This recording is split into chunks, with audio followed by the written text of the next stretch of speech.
야담 황후에 오신 여러분 환영합니다. 구독과 좋아요 꼭꼭 눌러주세요. 오늘의 야담 이야기 시작합니다. 옛날 옛적 전라도 곡창지대에 부유하기로 소문난 고을이 하나 있었습니다. 이 고을은 풍족했으나 기강만큼은 흐트러져 있었지요. 특히나 한 집은 밤마다 등불이 유난히 늦도록 켜져 있어 사람들의 입에 자주 오르내렸습니다. 그 집은 다름 아닌 분홍 양반과 과부 마님의 집이었지요. 마님의 집 등불은 밤이 깊어도 쉬이 꺼지지 않았고 그 불빛만큼이나 고을 사람들의 수군거림도 끊이지 않았습니다. 그 집의 주인은 젊은 나이에 남편을 여의고 홀로 된 과부 마님이었습니다. 마님은 살결이 희고 몸매가 풍만한 대다 거리낌 없이 대담한 성정을 지녔지요. 남편이 남긴 재산이 넉넉했기에 생계 걱정은 없었으나 마님의 마음속엔 늘 무언가 채워지지 않는 허전함이 자리하고 있었습니다. 마님은 스스로를 숨기려 하지 않았습니다. 오히려 당당했지요. 고을 사람들은 마님을 두고 수군댔지만 마님은 그런 시선들을 아랑곳하지 않았습니다. 마님의 집에서 일하는 머슴들은 하나같이 오래 버티지 못했습니다. 마님의 시선이 무거웠기 때문이지요. 밤에 불려가 차를 따르고 말 한마디에 심장이 먼저 흔들리는 일이 잦았습니다. 머슴들은 마님의 눈길만 받아도 얼굴이 붉어졌고 손끝이 떨렸습니다. 그렇게 이별이 잦은 집이었기에 고을에서는 마님의 집으로 들어가길 꺼렸습니다. 일품은 넉넉하나 마음이 편치 못한 집이라는 소문이 자자했지요. 그러던 어느 봄날 마님의 집에 새로운 머슴이 들어왔습니다. 그는 다른 머슴들과는 사뭇 달랐습니다. 얼굴이 반듯하고 체구는 젊고 단단했지요. 손을 보니 일에 익숙하지 않은 듯 깨끗했으나 이를 대하는 태도만큼은 성실했습니다. 무엇보다 눈길이 달랐습니다. 공손하되 시선만큼은 고닫지요. 고개는 숙이되 눈동자는 흔들리지 않았습니다. 마님은 그를 처음 본 순간부터 묘한 흥미를 느꼈습니다. 웃음부터 달라졌지요. 다른 머슴들을 대할 때와는 다른 은근한 기대가 섞인 미소였습니다. 마님은 속으로 생각했습니다. 이번 사내는 좀 다르구나 하고 말이지요. 머슴이 들어온 지 며칠이 지나자 마님의 부름이 잦아졌습니다. 사소한 일을 핑계로 밤마다 그를 불렀지요. 차를 따르게 하고 등불을 옮기게 하고 문풍지가 떨어졌다며 부치게 했습니다. 손이 스칠 듯 말 듯한 거리에서 일을 시켰습니다. 마님은 일부러 가까이 다가가 말했고 머슴은 묵묵히 시킨 일만 했지요. 다른 머슴들 같으면 벌써 심장이 터질 듯 두근거렸을 거리였으나 이 사내만큼은 달랐습니다. 마님은 점점 더 대담해졌습니다. 어느 날 저녁 마님은 일부러 옷고름을 느슨히 한 채 머슴을 불렀습니다. 그리고는 그의 앞에서 허리를 굽혀 떨어진 비녀를 주었지요. 하얀 목덜미가 훤히 드러났습니다. 다른 머슴들 같으면 눈을 돌리거나 황급히 물러났을 터였습니다. 그러나 이 사내는 달랐습니다. 고개를 숙이긴 했으나 눈길만큼은 흔들리지 않았지요. 마님은 그 침착함이 오히려 마음에 들었습니다. 지금껏 만난 사내들과는 격이 다르다고 생각했습니다. 그래서 더욱 끌렸지요. 마님의 눈빛은 날이 갈수록 짙어졌습니다. 마님은 말로도 시험했습니다. 어느 날 저녁 밥상을 물리며 마님은 다른 머슴들이 듣는 앞에서 말했습니다. 사내는 밤에 쓸모가 있다 하더라. 다른 머슴들은 의미를 알아듣고 낄낄대며 웃었으나 그 사내만큼은 대답하지 않았습니다. 그저 묵묵히 밥그릇을 들고 물러날 뿐이었지요. 그 침묵이 마님을 더욱 자극했습니다. 지금껏 만난 사내들은 마님의 농담에 얼굴을 붉히거나 헛기침을 했습니다. 그러나 이 사내는 아무런 반응도 보이지 않았지요. 마님은 생각했습니다. 이 사내는 정말 흔들리지 않는구나. 아니면 나를 무시하는 것인가. 그 생각에 마님의 자존심이 살짝 흑혔습니다. 마침내 마님은 직접적인 시험을 했습니다. 어느 초여름 밤, 마님은 머슴을 불러 자신의 방문 밖을 지키라 명했습니다. 방문은 반쯤 열어둔 채였지요. 밤새 문 밖을 지켜라. 혹여 도둑이 들지 모르니. 마님은 방 안에서 일부러 기척을 냈습니다. 옷 벗는 소리, 빗질하는 소리, 한숨 쉬는 소리. 모두 문틈으로 새어나갔지요. 다른 머슴들 같으면 문틈으로 훔쳐보거나 아예 문을 열고 들어왔을 것입니다. 그러나 이 사내는 끝내 문턱을 넘지 않았습니다. 새벽이 밝아올 때까지 그는 꼿꼿이 서 있었지요. 밤 이후 마님은 처음으로 잠을 설쳤습니다. 지금껏 마님은 늘 끌어당기는 쪽이었습니다. 사내들은 마님의 눈길 한 번에 흔들렸고 말 한마디에 무너졌지요. 그러나 이 사내만큼은 달랐습니다. 끌어당길수록 멀어지는 느낌이었습니다. 마님은 알 수 없는 답답함에 가슴이 조였습니다. 마님은 생각했습니다. 내가 이토록 애를 쓰다니. 이건 자존심이 상하는 일이로구나. 그러나 한편으론 호기심이 더욱 커졌습니다. 이 사내는 도대체 무엇이 다른 것일까? 정말 나에게 마음이 없는 것일까? 아니면 일부러 참는 것일까? 마님의 마음속에 처음으로 균열이 생기기 시작했습니다. 그것은 자존심이 아니라 진짜 마음이 움직이는 신호였지요. 마님은 마침내 직접적으로 나섰습니다. 어느 날 뜰에서 홀로 서 있는 머슴을 발견한 마님은 다가가 그의 손목을 붙잡았습니다. 사내면 사내답게 보라. 마님의 목소리는 낮고 떨렸습니다. 명령이라기보다는 애원에 가까웠지요. 마님의 손끝이 차가웠습니다. 머슴은 잠시 마님을 바라보았습니다. 그 눈빛엔 거절도 욕망도 없었습니다. 그저 담담함만이 있었지요. 그리고는 조용히 손을 빼냈습니다. 마님, 소인은 그저 일꾼일 뿐입니다. 그 말과 함께 머슴은 고개를 숙이고 물러났습니다. 마님의 손은 허공에 남았지요. 마님은 그 자리에 서서 한참을 멍하니 있었습니다. 생전 처음 느끼는 무력감이었습니다. 내 손이 닿지 않는 사내가 있다는 사실이 믿기지 않았지요. 그날 밤 마님의 방 등불은 유난히 늦게까지 켜져 있었습니다. 그 무렵 마님의 집엔 또 다른 시선이 드리워지고 있었습니다. 고을 수령은 탐욕스러운 자였습니다. 마님의 재산을 오래전부터 탐내고 있었지요. 그러나 마님은 양반가 출신이었고 아무런 빌미가 없었습니다. 그런데 마님의 방탕한 소문이 수령의 귀에 들어왔습니다.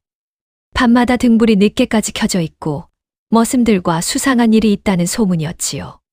수령은 속으로 기뻐했습니다. 이제야 빌미를 잡았다고 생각했습니다. 과부의 몸으로 음란한 짓을 일삼는다는 죄목을 씌우면 재산을 몰수할 수 있을 터였습니다. 수령은 마님의 집을 은밀히 감시하기 시작했습니다. 마님은 알지 못했습니다. 자신을 향한 욕망의 눈길이 하나가 아니라는 사실을 말이지요. 그중 하나는 훨씬 더 위험했습니다. 그러나 진실은 따로 있었습니다. 그 머슴은 사실 평범한 일꾼이 아니었습니다. 그는 한양에서 내려온 암행어사였지요. 숙종 임금께서는 전라도 고을의 탐관오리 소문을 들으시고 젊은 어사를 은밀히 내려보내셨습니다. 민심을 살피고 수령의 비리를 찾아내라는 명이었지요. 어사는 고을에서 가장 소문 많은 집부터 살펴보기로 했습니다. 바로 과부마님의 집이었습니다. 수령이 탐내는 재산이 있고 소문이 자자한 곳. 그곳에 들어가면 고을의 실상을 가장 빠르게 파악할 수 있을 터였습니다. 그래서 그는 머슴으로 변장의 마님의 집에 들어온 것이었습니다. 마님의 유혹도 밤의 시험도 모두 어사에겐 관찰의 대상이었지요. 그는 마님의 행실을 살폈고 동시에 수령의 움직임도 지켜보고 있었습니다. 어사는 알고 있었습니다. 마님의 소문은 과장된 것이며 진짜 악은 따로 있다는 사실을 말이지요. 시간이 흐를수록 마님은 이상함을 느꼈습니다. 그 머슴은 너무나 침착했습니다. 유혹에 흔들리지 않는 정도가 아니라 마치 모든 것을 꿰뚫어 보는 듯한 눈빛이었지요. 어느 날 마님은 문득 깨달았습니다. 자신이 던진 눈길과 몸짓이 혹시 모두 기록되고 있는 것은 아닐까? 이 사내는 혹시 나를 시험하고 있는 것은 아닐까? 마님은 등골이 서늘해졌습니다. 만약 그렇다면 지금껏 자신이 보인 모든 행동이 증거가 될 터였습니다. 마님은 처음으로 두려움을 느꼈습니다. 욕망이 아니라 진짜 두려움이었지요. 마침내 그날이 왔습니다. 어느 저녁 머슴은 마님 앞에 섰습니다. 그리고 조용히 말했습니다. 마님, 이제 말씀드려야 할 것 같습니다. 마님의 심장이 철렁 내려앉았습니다. 소인은 한양에서 내려온 암행어사입니다. 마님은 소인을 유혹했으나 소인은 그저 살폈을 뿐입니다. 마님은 말을 잇지 못했습니다. 머릿속이 하얘졌지요. 어사는 덧붙였습니다. 마님의 행실에 큰 죄는 없습니다. 다만 소문이 과하게 퍼진 것뿐이지요. 진짜 악은 따로 있습니다. 마님은 그제야 이해했습니다. 자신은 도구였을 뿐이라는 사실을 말이지요.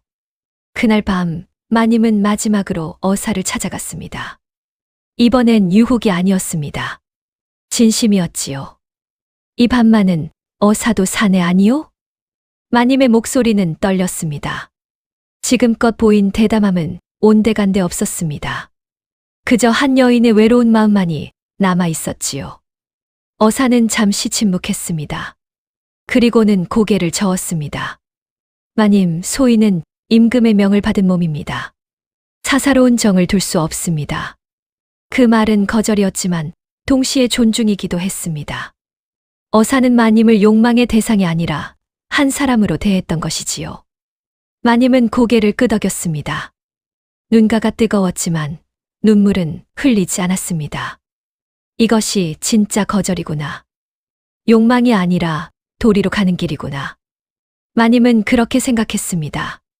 마님의 손이 허공에 멈췄습니다. 닿을 수 없는 거리. 지금껏 마님은 늘 닿을 수 있다고 믿었습니다. 욕망은 힘이고 유혹은 무기라고 생각했지요.